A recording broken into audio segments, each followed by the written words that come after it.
Welcome to the June edition of our monthly Access and Benefit Sharing Clearinghouse webinars. This month, we're focusing on users and the user perspective. So about this event, we have a monthly webinar with a specific topic each month. You can even suggest a topic if you like. The goal is to provide live information informally and get more people interested and able to use the ABS Clearinghouse. We answer all your questions during the webinar. We don't always know the answers, but we try to find out the best we can. And if needed, we invite special guests to see if they can help us. To join these webinars, you just need to think of your question, check the ABS Clearinghouse FAQs, frequently asked questions, to see if your question is already answered. If not, register, include your question, and join the webinar. So the answers will be provided in 4 different ways for this webinar. First of all, you can hear the answers live during the webinar. Second of all, questions and answers become a FAQ sheet, like a frequently asked question, and are added to our knowledge base. And third, you will receive a follow-up email with an answer to your question and additional help if needed. The recordings of the webinars are available on the, and fourth, the recordings of the webinar are available on the ABS Clearinghouse. So by the way, this is being recorded. I will be guiding you through this webinar today. My name is Alexandra Coelho, and I'm part of the Access and Benefit Sharing Unit at the Secretariat of the Convention on Biological Diversity as a program assistant. For those of you who've just joined, welcome. You're at the ABS Access and Benefit Sharing Clearinghouse webinar, the June edition, which is on specifically catering to users. And now I will ask my colleagues who are here and who will be helping out to introduce themselves. Go ahead, Matt. You can start. Good morning, good afternoon, good evening, everyone. My name is Matthew Diaz. I'm a program officer here in the Access and Benefit Sharing Unit at the Secretariat. Next, Beatrice, do you want to go? Hello, good morning. I'm Beatriz Gomez. I'm also a program officer in the ABS unit, particularly working with national reports and assessment and review. And yeah, I pass the floor now maybe to Farah. Hello, everyone. My name is Farah. I'm a new member of the ABS team working to help the implementation and support the administration of the ABS Clearinghouse. I'll pass it to Tauco since he's the only one left. Good morning to you all, and wherever you are in this world, and good afternoon, and good day, and good evening. My name is Tauco Noshukongo, and I am the head of the ABS unit at the Secretariat. Thank you so much. Over to you, Alex. Okay, great. Welcome to those who have just joined.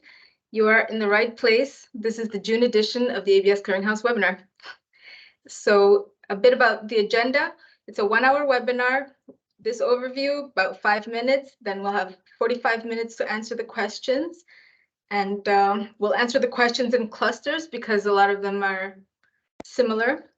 And if time allows, we'll have more questions. You can just write your question in the chat, but we're hoping to stick to 1 hour. Okay, now this is just a little bit about who's registered. There's 65 people who registered. As you can see, most of them, well, 38% are from Western Europe and other developed countries. 28% are from the Latin American and Caribbean countries. 20 are from the African countries, 9% from Asia Pacific countries, and 5% from Eastern Europe. There were a total of 42 questions and 23 non-questions. We do encourage everyone to ask a question, but we understand. And a large portion of the registered people are from government, others from business, research institutes, business organizations, academic institutions, IPLC NGOs, and international organizations. So for the first set of questions, I will invite Farah to come back and answer general questions on the ABS Clearinghouse. All right, thank you, Alexandra. So since these are general questions on the ABS Clearinghouse, I just want to take a moment to share the FAQs and the knowledge base that Alexandra was talking about at the beginning. So I'm just gonna share my screen. Okay, so everyone can see this, right? All right, so this is the knowledge base that we have. It's just at absch.cbd.int. If you look at the top dashboard and see help, you can click here and go to the knowledge base and it brings you to this page. Here you'll be able to see the announcements that we have. So if you have a new webinar, we will announce it here. When we release the recording, it will be here, any relevant information. So if you want to know more about the ABS Clearinghouse, you can find some information here. There's some information on getting started, finding information, and we also have some step-by-step guides and other help. One recent feature that we have is we have some popular tags on the right-hand side. So let's say you are a user and you want more information, or you want to see the FAQs that we have relating to users of genetic resources. You can click here and it will bring you to all the relevant FAQs or any information that we have on the ABS Clearinghouse that pertains to user groups. So this is really helpful. I recommend using it, but I will go back to the screen now. Right, we can go back to the presentation now. All right, so now we have some general questions about the ABS Clearinghouse. So the ABS Clearinghouse, it's a platform that is administered by the Secretariat to the Convention on Biological Diversity. It's available for users and providers of genetic resources, for partner organizations, Indigenous people and local communities, and other stakeholders. All the information is publicly available. We only have some rules around publishing information. So this is an important tool to ensure that users are able to understand how to access genetic resources and traditional knowledges that's associated with it, and also for the benefits that are being shared to the providers. Users can use this platform to understand obligations, how to access genetic resources, provide evidence of compliance, and to facilitate benefit sharing. So you can find information such as contact for national focal points, for competent national authorities. You can find legal policy measures on access and benefit sharing, ABS procedures on how to access or who to contact. You can find national model contractual clauses, national databases, and community protocols and procedures and how to access genetic resources and associated traditional knowledge that is developed by IPLCs. So there's a question about what can countries such as South Sudan, which is not a party to ABS, benefit from it. So for that, countries that are not party to the protocol and anyone basically, they can benefit by making their information available on the ABS Clearinghouse because it informs users on how to access their genetic resources. And it also helps users understand the applicable rules that they may have and the regulations that they need to follow. But besides that, there's also lots of capacity development material that's available for anyone to kind of learn from and just like refer to. And then the last question is how it can benefit forest edge communities. So we kind of mentioned for Indigenous peoples and local communities, they can upload community protocols and procedures and customary laws for users to understand how to access their genetic resources and also to kind of understand how to engage with them. So if you want more information, we also have a webinar that we did last month on this, which you can find on the ABS Clearinghouse. Yeah, I can go to the next slide now. So this one, it's on just ensuring that relevant national information is available on the website. So for this, parties to the protocol, they have obligations to make some key information available in the ABS Clearinghouse. So this includes contact information for the national focal point, any information on competent national authorities, any legislative, administrative, or policy measures on ABS Clearinghouse. So for this, there's also a question about frequency on how frequently countries need to update this information. We say it's best to do it as needed. So for example, let's say like the national focal point moves positions or it's a different person, we encourage countries to update that information as soon as it's possible. So it's helpful for both users and providers to access the most up-to-date information, and also like to update or upload any legislations that may be under development or that are new. But let's say you look at the ABS Clearinghouse and you think something might be missing. So just because it's like information is not available on the ABS Clearinghouse does not mean it does not exist. So the best practice that we recommend is always to reach out to the national focal point to give you kind of like the rundown of what's most up to date and accurate for their country. So the obligation to publish information in the ABS Clearinghouse, it's one of the key provisions that the Compliance Committee looks at during their meetings. So ahead of that, we've been reaching out to countries to review the information that they have made available on the ABS Clearinghouse to make sure it's up to date, to encourage them to upload any missing information. So that's a type of email outreach that we've been doing. But besides that, we also do in-person outreach during different meetings. Like last week, we had one where we kind of sat down and looked at what countries may have missing and just encouraged them to upload any missing information or just talk to them to make sure everything is up to date. Besides that, we are also working with partner organizations such as the ABS Capacity Development Initiative to encourage publication of information on the clearinghouse. And then another form of outreach is, of course, what we're doing right now through monthly webinars. And we also provide on-demand training to countries to help them publish information. So if you would like that, you can always reach out to us to the ABS Clearinghouse email, which is absch@cbd.int, but I'm sure Alex will also provide the information later. And then there's a question about innovative strategies. And right now we're working on a system where the clearinghouse, the information you upload, it has to be reconfirmed every 2 years. If it's not reconfirmed, then it will be considered out of date. So this is something that's under the works, and we'll let you know once it's been developed. But I'll pass it on to Alex now. Thanks, Farah. So the next set of questions, this is actually the most common question we receive at the ABS Clearinghouse: unresponsive national focal points.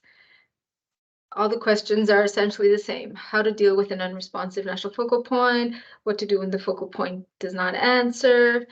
I'll answer the first 6 questions all together. They're all the same.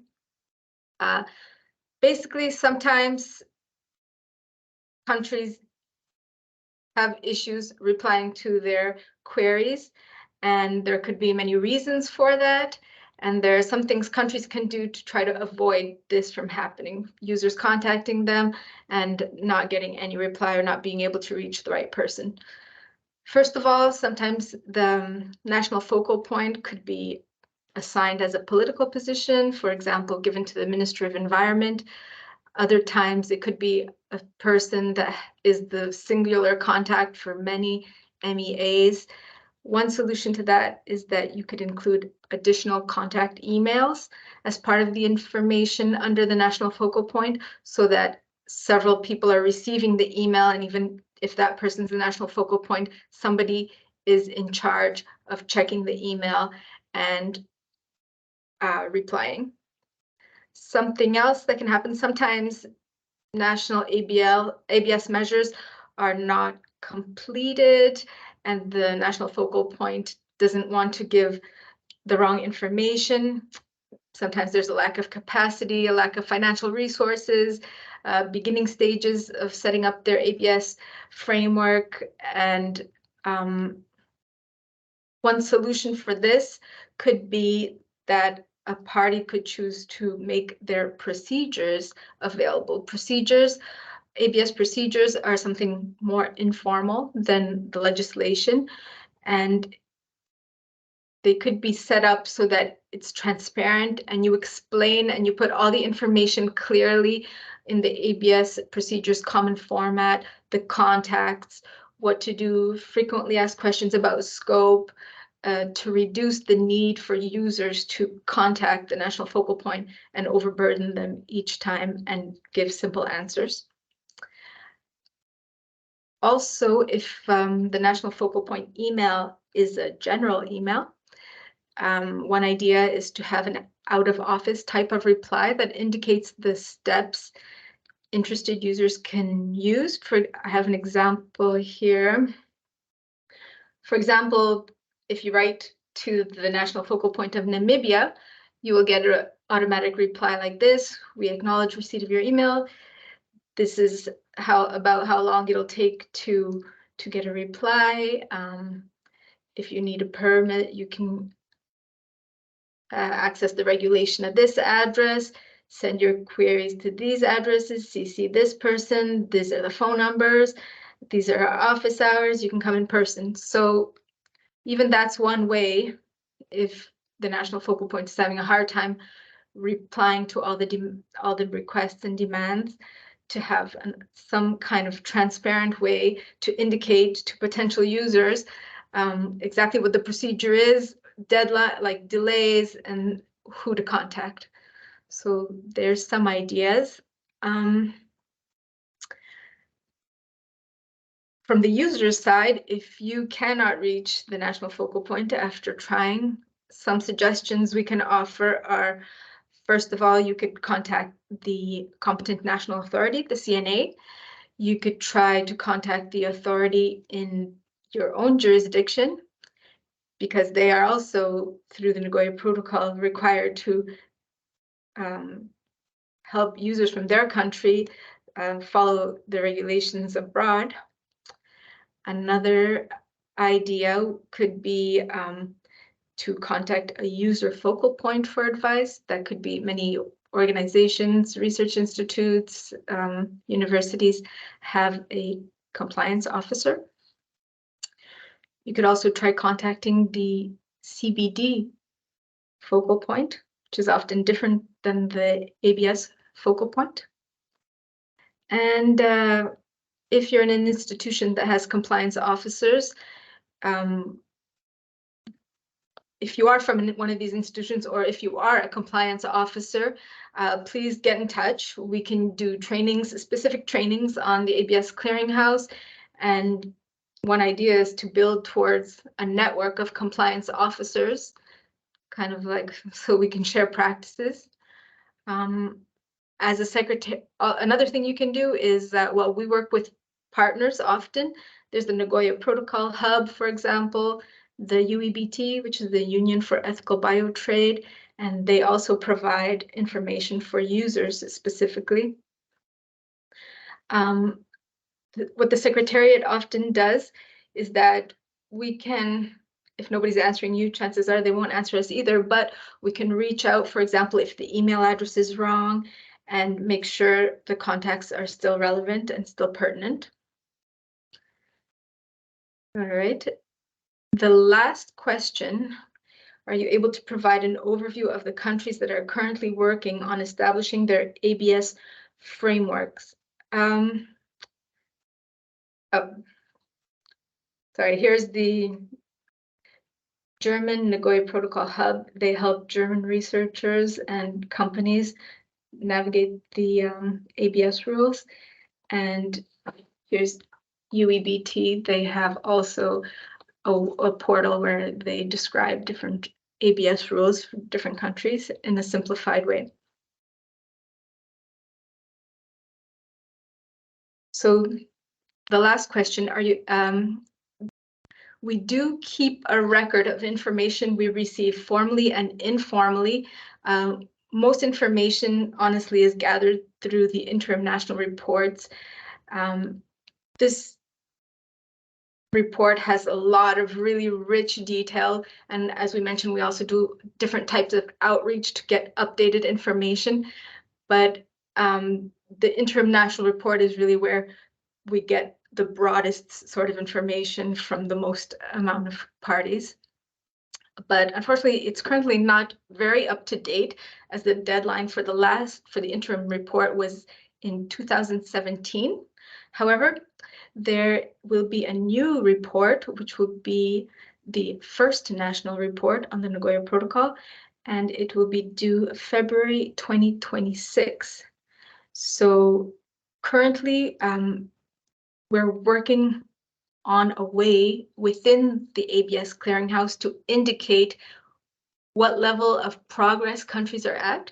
Procedures is a good way to do that, but so because they're not obligatory and they're very flexible in terms of what content we could put in them.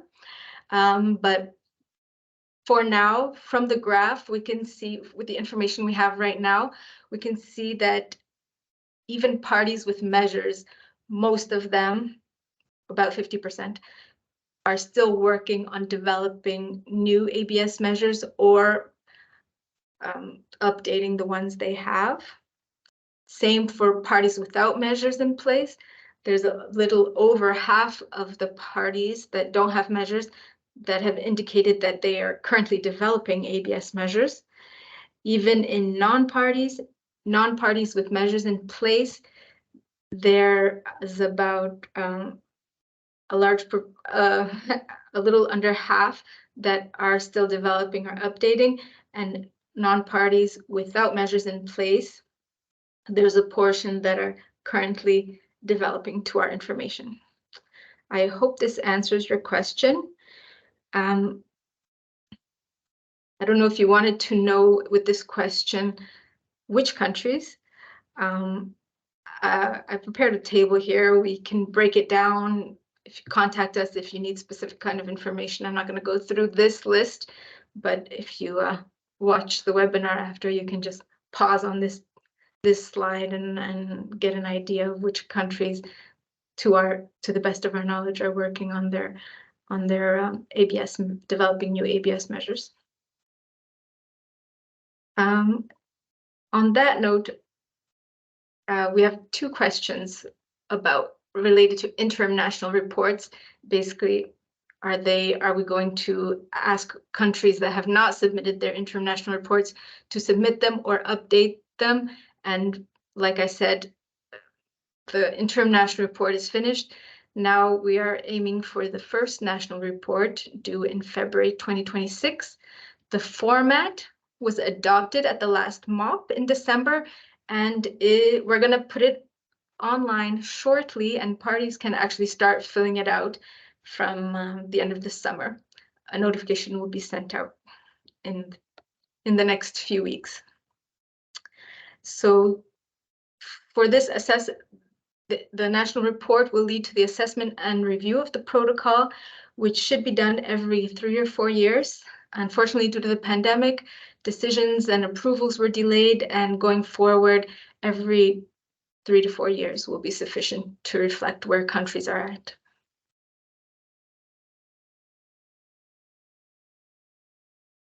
All right, for the next questions, I'll invite Matt to take the floor. Okay, thank you. So how is the information on the ABS clearinghouse accessed and used? And the question is, has there been any audit to establish if the information has been by, I guess, who it's been accessed by and how it's been utilized? And yes, there has been a little bit of work. A few years ago, we went through this process of trying to figure out who the visitors to the ABS clearinghouse were. We did that by when you're logged in, we can see what you're doing on the clearinghouse. So that was one way of finding out.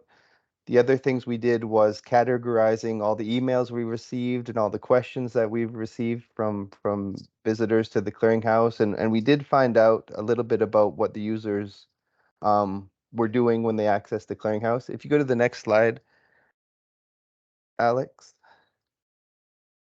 Yeah, so the majority of people looking at the clearinghouse were actually users of genetic resources, and they were trying to figure out how to get access and what to do and what were the procedures for access in different countries. So I think about 60% of the visitors to the clearinghouse are users, but when we were talking to parties and the other people accessing the clearinghouse, they all came for different reasons. Parties came because they wanted to know ABS rules to help ensure that their own users were using the ABS or accessing genetic resources in compliance with the domestic legislation of those foreign countries. So that was another reason parties were accessing the clearinghouse. Parties were also the clearinghouse also has the system, which I'll talk about a bit later, to help monitor utilization of their genetic resources outside of the country. So some parties were coming, well, adding this information into the clearinghouse, but also reviewing the checkpoint communiques, the different checkpoints that countries had to see how they were getting set up. That's another way parties can use the clearinghouse, is to see how other countries have set up their legislations and their frameworks and their systems for ABS. And then we had some organizations, capacity building organizations, some different groups doing capacity building were coming to the clearinghouse to access the information in the virtual library and the capacity building records. So those are the main groups. If you go to the next slide, we broke it down by country, the visitors coming to the clearinghouse, and the top 10 countries, representing about 62% of the visitors, were the UK, France, the US, Netherlands, Germany, Finland, Switzerland, Japan, India, Mexico. So the top 10 visitors come from mostly developed countries, and yeah. We also have about 3,000 visitors per month that come to look at the clearinghouse. A number of those, I think maybe 40% of those are probably, there's a bounce rate of about 40%, so they come to the clearinghouse and they figure out they're not in the right place. So maybe I would say half of that is probably more accurate. So next slide. Yeah, so the next cluster of information was about finding information on the clearinghouse. And there's a few ways to do that. I think, there's this, which is the situation in Spain related to Nagoya Protocol. I think you can, if you want to know specific country information, I think one of the best ways to do that is go directly to the country profile. So the next slide. So the country profiles provide information on all the mandatory, more key national information that parties are obliged to provide to describe their ABS system in their country. On the first page on the country profile, we have this overview where it's a big list of countries. You can see which are parties, which are not. You can see which types of information they have submitted and some like counts. So it gives you sort of an overview of how the information on the clearinghouse, how much information is in the clearinghouse and how it's being populated. That can be useful to see what's going on. And then if you go into a country profile, you can see what information they have. You can open and close those tabs to get key information. And one of the one set of information that could be quite useful is this overview of key ABS measure elements. So if you go to this section in the clearinghouse, you can get an overview of how different legislations address different key elements, and they fit together to make a complete legal framework. So this can be a very useful section for users. It can be a very useful section to understand how the system works and get an overview of their legal setup. I think it's very important that countries, when they're submitting this information, to take the time to fill this out correctly, because it can be very useful. The next thing, which is very to find information, is the search page. So we've developed a search. There's global filters, so you can drill down into the information to try to get the results you want. There's also more specific filters for specific records, so you can dig down even deeper into the categories of records you're looking at. The records are organized into different categories, so we have different tabs, sorry, so you can see different groups of records, the results in these different groups, so that can be helpful. We have different search options, so there's different views, there's different way to sort. You can also share this information and export it into an Excel from the search. And if you're having problems using the clearinghouse, on various pages we have these tours. So you can see there's like a button where you can click and it will take you through the key functionality of the search page if you don't know. So next. So another thing, if you have an ABS or if you have an account with the clearinghouse, everybody can get an account. You just have to sign up. And when you're signed up, you can go to the submit section where it has more of your profile information related to you, and go to email alerts. So this is something that we've updated more or less recently, and you can sign up different types of searches basically, and receive them on a weekly or monthly or daily basis to see what's going on in the clearinghouse. So if, for example, if you were interested in Spain and what they, and want to be kept up to date on the information they're providing, you can sign up for a weekly email alert that will get sent to you for Spain, and you can put in the types of records that you're interested in. So this is really helpful, and it's really interesting to see all the activity on the clearinghouse. So I would recommend signing up for these weekly alerts or monthly alerts or these email alerts. Yeah. The other way to find some information, and something that we're working right now on improving and expanding and building on, is the knowledge base. So the knowledge base basically tells you all the information you need to know on how to use the clearinghouse, but it also tells you information on a lot of the questions that we're receiving now for users. It talks about how to implement. I mean, it talks about not just the clearinghouse, but even more about implementing the protocol. So it's something that we're working on that yeah, you might want to check out as well. So I think, is there another slide? Yeah, so I think I'll pass it over to Beatrice for this next section. So hello, I'm going to answer the questions related to a scope, more like understanding when the Nagoya Protocol applies or when ABS comes into place. Of course, I'm going to do a general explanation, but at the end of the day, the scope of the ABS measures depends of the national legislation. So I'm going to talk about more the Nagoya Protocol applicability and how the Nagoya Protocol works in the international level, but at national level, countries can go farther than the Nagoya Protocol or less, like, for example, not requiring access. So with that understanding, I also want to say that some of the questions were not particularly clear of all the case of all the details. So I wanted to provide first a general explanation on the scope. That the Nagoya Protocol only applies when the genetic resources are utilized. utilized within the meaning of the definitions that are contained in the Nagoya Protocol.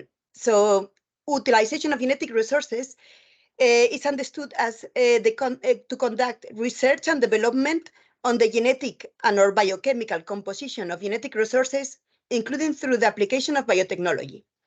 And biotechnology is further defined in Article 2 of the Convention and means that any technological application that uses biological systems, living organisms, or derivatives thereof to make or modify products or process for specific use.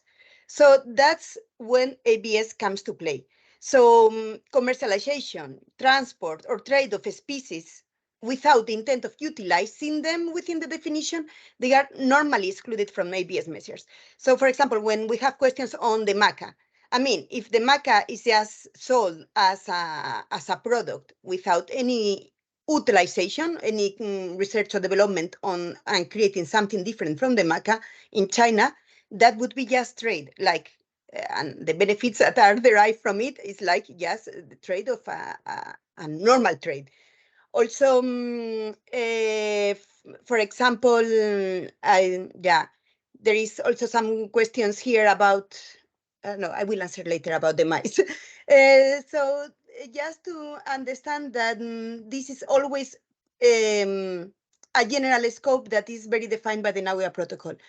For the question about the maca as well, I wanted to provide some information on what Peru is doing about it, because it's one of the 32 species that Peru has prioritized for protection against biopiracy. And this is a work done by the National Anti-Biopiracy Commission of Peru. So what they do is to follow up. They have like searches done, and they have a system to follow up on the applications made or patents that are being granted on products related to maca and other species abroad, outside of Peru. So they have a system where they crawl the patent applications and the patents granted, and after they do initiate a process to lodge objections or institute actions for annulment for granted patents. So the patents are not granted for things that are like not new. There is not innovative, and I mean they don't have the basis because they are based on maybe traditional knowledge from from Peru.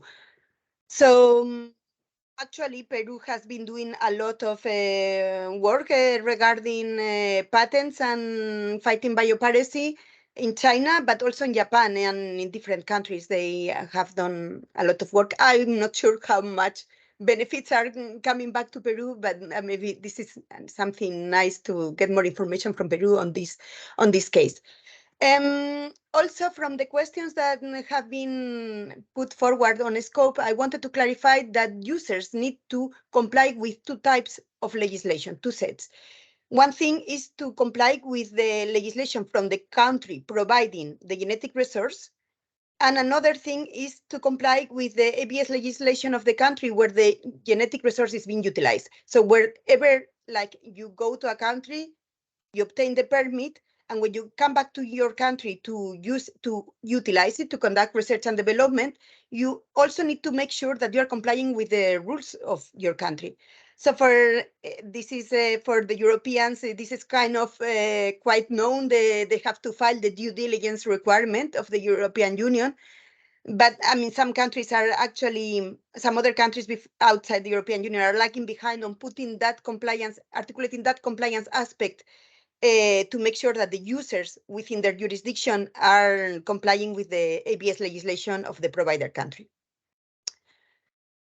As I said before, if you have questions, if this applies to you or what do you need to do, we always recommend you to ask the national focal point of the country that provides the genetic resources, and also of your country, to make sure that you are doing everything that you should do in both sides.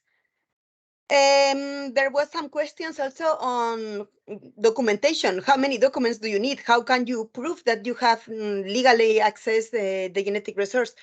So the basic one is the permit or equivalent. I mean, can be any type of proof of that the access to the genetic resource has been done according to the national legislation. Sometimes it's access to genetic resource, sometimes it's a sample, for example, just a water sample that could contain multiple microorganisms.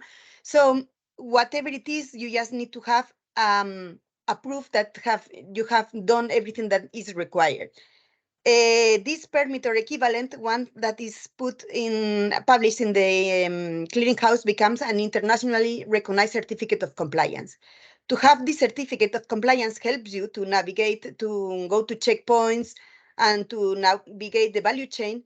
But if you don't have it, if you have a legal proof of access, it's still good, like it just helps you. So as a user, I would recommend you to ask the provider country to grant the international certificate of compliance and provider countries to publish it, because it helps users. But if you don't have it, it's still okay. Also, the genetic resources, sometimes they get transferred, change hands. I mean, from the access to the different scientists that moves the genetic resource across the value chain. So for that, you need to just make sure that you have that the primary access permit or equivalent has granted the possibility to do a third-party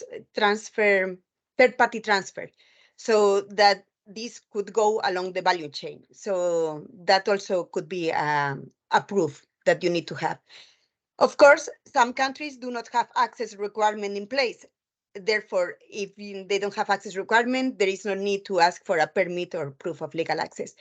So for the question about the mice, yeah, I mean, if the country, the country of origin is a country that doesn't have access requirements, you don't need to have a permit. Of course, I mean, you can always ask, I mean, confirm that this is the case, all of this, but for some countries, it's very clear, at least the European countries, when do they have access requirement and when do they don't have. Of course, also for the question of the mice, some species are very, actually, I mean, lab mice, I mean, this is my interpretation, but I wouldn't say that needs to comply with access to lab mice. This is a common species where there is no clear where has been originated, like where is the country of origin of the mice that are used in the labs. Unless, of course, you are accessing a particular mice that comes from a particular, is endemic to a country or to a region, and you are using that mice because of something specific. Then that's when ABS kicks in. So I understand that sometimes clarifying all the different cases of scopes are not straightforward, and that's why frequently ask questions for national legislation to just maybe address more of the common questions on the scope of your national legislation would be very helpful and very, I mean, users are asking for it, so you don't have to interpret every time the same question differently, and it might take time to answer to all the questions that users may have. Also, there was some questions that maybe, because they were not super clear, that referred to access to digital sequence information on genetic resources. When this information is accessed independently from the access to the genetic resource, so you're actually accessing directly in a database, for that, this has been subject of a negotiation and a process that has been set under COP. And in the last meeting of COP, it was agreed that the benefits from the use of this information should be shared fair and equitably. And they also decided on a process to further work on it, and decided to establish a multilateral mechanism for benefit sharing from the use of this information. So the details on how this is going to happen and how the multilateral system is going to operate are still unclear. They are working during this biennium, and there is 2 meetings of a open-ended working group to discuss it. But we will have further details hopefully soon, of how this is going to work. But what is clear is that independently of it is in a database or not, there will be a fair and equitable benefit sharing. Let me see if I forget something from here. Yeah, if like you are accessing genetic resources in 2 different countries, you would need 2 different permits. You have to comply with all the legislation of the places that you are utilizing the resource. And I think more or less, yeah, I think that answers the general questions. If you have further questions, maybe we can answer them at the end of the webinar if we have some time. So with this, I don't know who is the next, who I pass the floor to. What is the next slide? Oh, Shanna, Alexandra, yeah. Yeah. So the next set of questions is on prior informed consent and mutually agreed terms.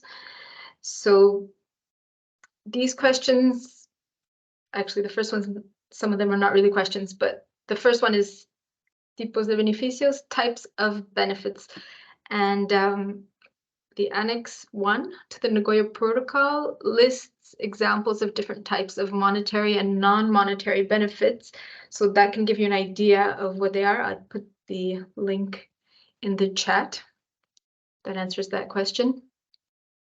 The second one, what percentage of the monetary benefits received is directed to the conservation of biological diversity? So this question was actually included in the interim national report, and it's currently one of the complementary indicators for the Kunming-Montreal Global Biodiversity Framework that was adopted in December 2022.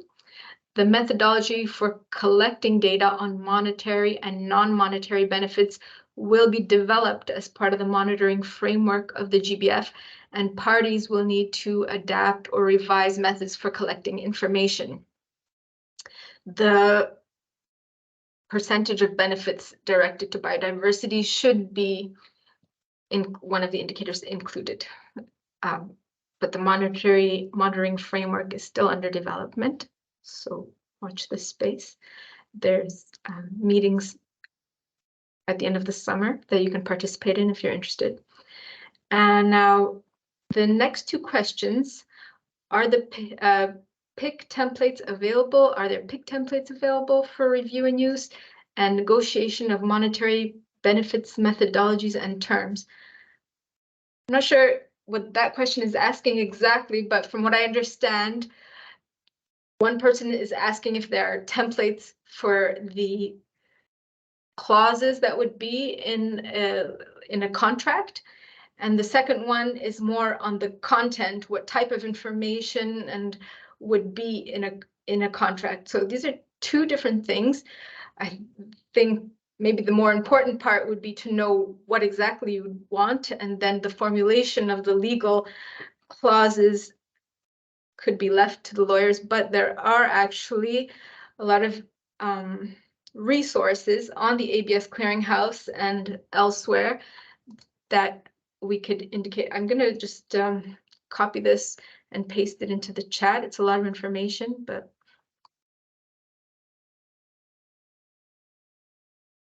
here you go.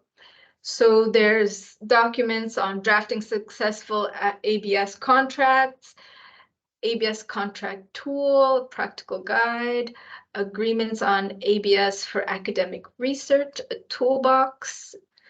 These are all documents like tools provided by other sources, not from the CBD, but they're all found on the ABS Clearinghouse.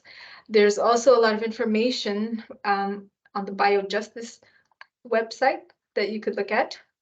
And some countries have developed model contractual clauses that you can read over here. We have examples from Benin, Cameroon, and South Africa that you could look through.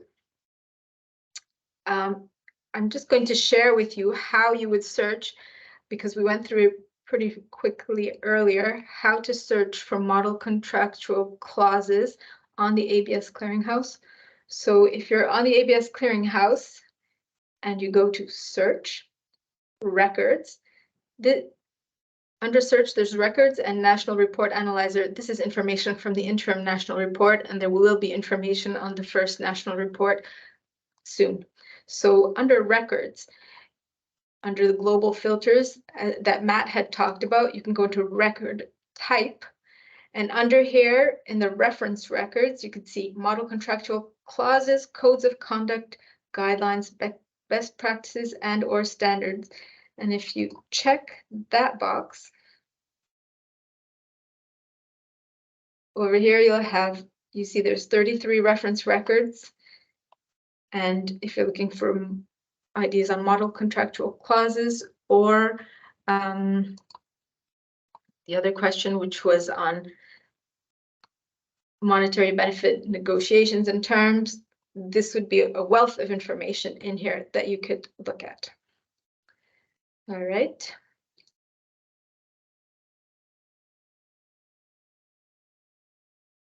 The last question was how women can access benefits equitably.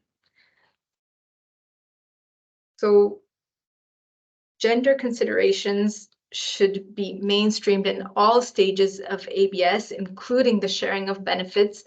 At the adoption of the GBF last December, parties also adopted a gender plan of action.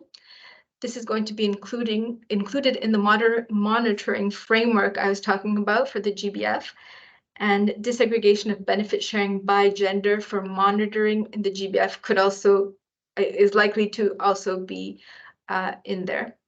There are several resources that I can point you to consider gender equality in your ABS work at the policy level or at the value chain level. There's the gender plan of action as part of the GBF. Actually, I'll put these resources also in the chat.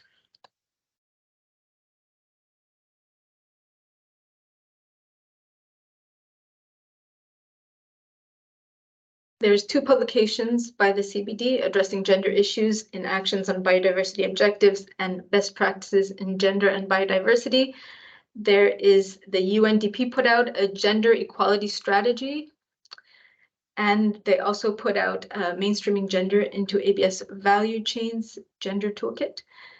And the Food and Agriculture Organization, the FAO, put out 5 key resources on gender approach and access and benefit sharing. So all these resources could be useful to you. Next, we're going to look at monitoring, and I'll pass the floor to Matt. Thank you. So I'll just talk a little bit about how the monitoring system envisioned under the protocol works. I think one of the first steps, if you're having questions about how this works, is to take a look at this video that we've collaborated on with the ABS initiative to simply explain how these different provisions of the protocol fit together to set up a system to monitor utilization. I'll just copy that into the chat as well, so you can watch that after the video. It's like 5 minutes, but it answers a lot of questions and tries to dispel some of the misinformation around how monitoring works, because it can be a little bit hard to understand at first. On the next slide, I have I won't talk too much about monitoring, but the main idea about how it works in the protocol is that when you follow the procedures to access resources legally, you get a permit, an ABS permit or an equivalent. And as Beatrice mentioned earlier, this permit is put on the ABS clearinghouse to become a standardized, internationally recognized certificate of compliance. So the idea behind the certificate of compliance is that it provides evidence to users that they have complied with their obligations for access and benefit sharing, and that they can use this certificate as evidence and at checkpoints when they encounter checkpoints in their countries, along the value chain from research to development in their own countries to provide the checkpoint with all the information they need. So the first step, the provider country, they issue a certificate, the user uses that certificate, provides the information to the checkpoint. The checkpoint in the country of utilization provides that information back to the clearinghouse, and the clearinghouse provides that information back to the provider at each time the user encounters a checkpoint along this value chain that provides information back to the provider country about how their resources are being used outside of their country.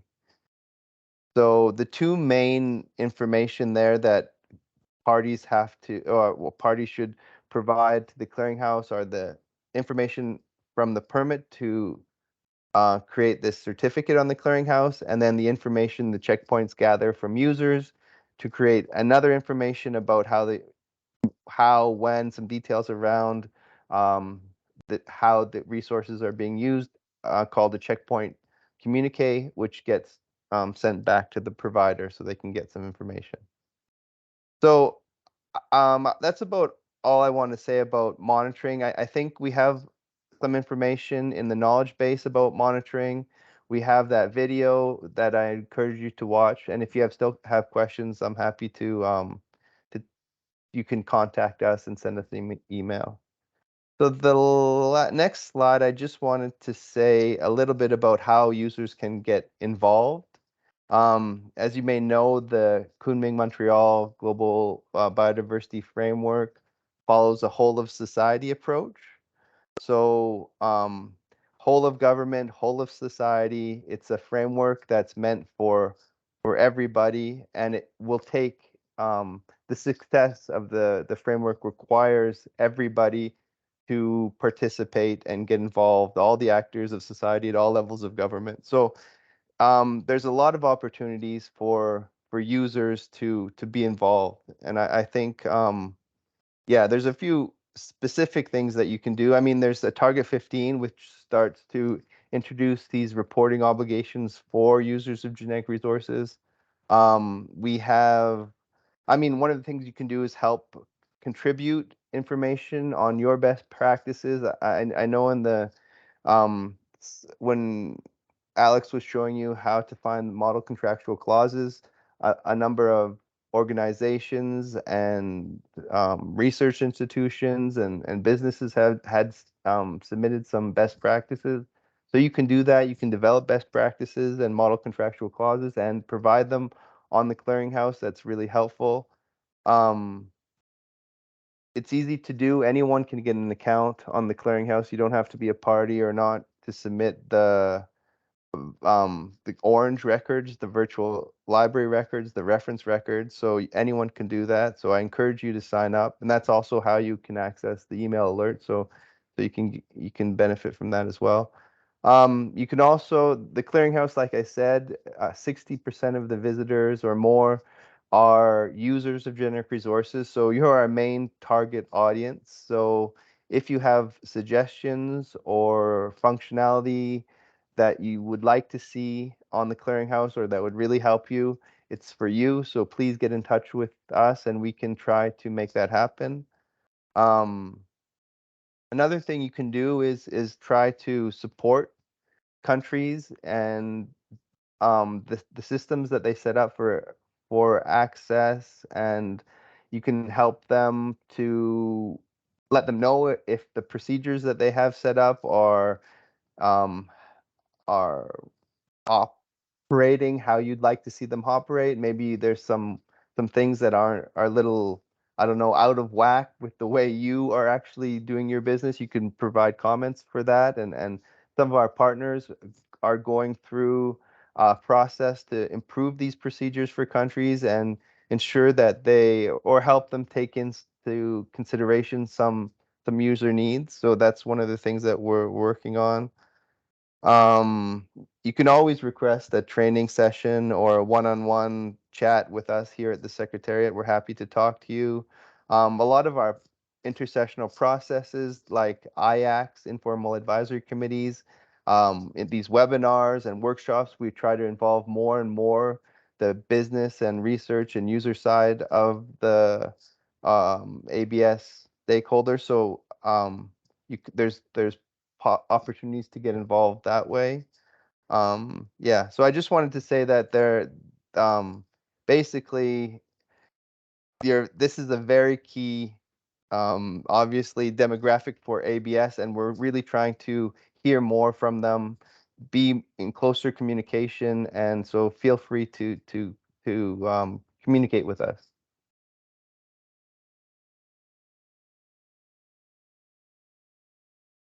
So I'll pass it back to Alex.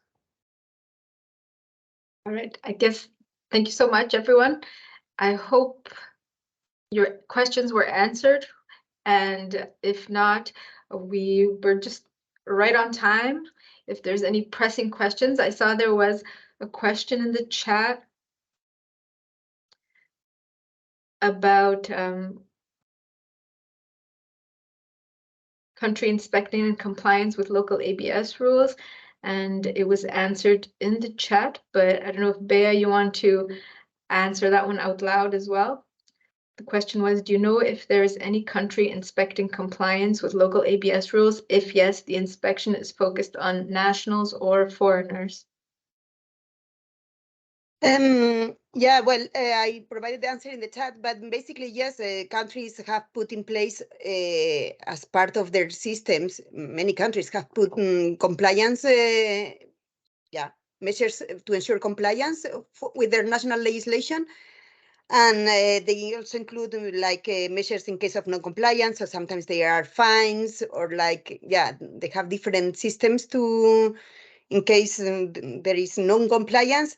Of course, right now, I mean, I suppose some countries are like only for nationals, other foreigners. I don't have the details, but if you want to know more about that, the interim national report, I provided a link. There is an analyzer, and you can select which provisions do you want to check. So if you only check Article 16, you would have like a display, a combination of what countries are doing to implement this article that is more on compliance.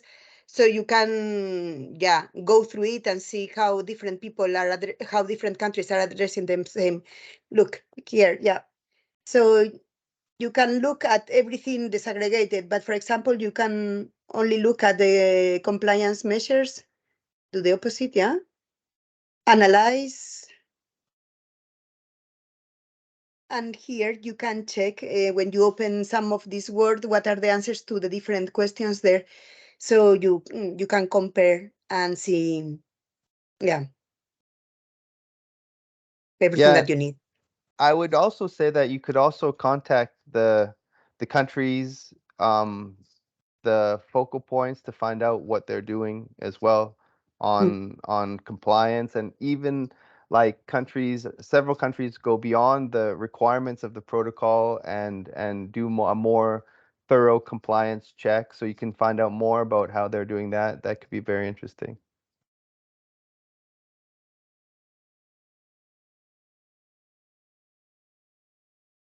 All right. Well, if there's no additional questions, we've gone a couple of minutes over our time. Thank you very much, and we hope to see you at the next webinar in July and the next webinar will likely be on Goal C of the GBF, Global Biodiversity Framework, and Target 13, which are on access and benefit sharing. So thank you very much and have a good rest of the day. There's one more question that came into the chat. Oh, sorry, I missed it. Yeah, I can answer that very quickly. In the case that the permit is canceled, what happens with the internationally recognized certificate of compliance? So ideally, the certificate and the permit are kept synchronized. So if the permit is canceled, the certificate can also be canceled or revoked. So that's possible.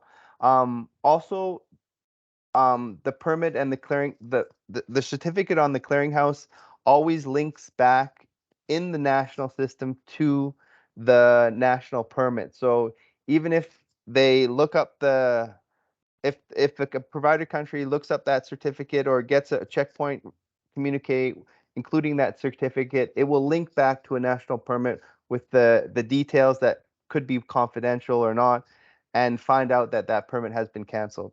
So that's the idea. So even when it is canceled, it's not a problem. All right, thank you very much. And thank you, everyone. Goodbye. Bye. Thank you.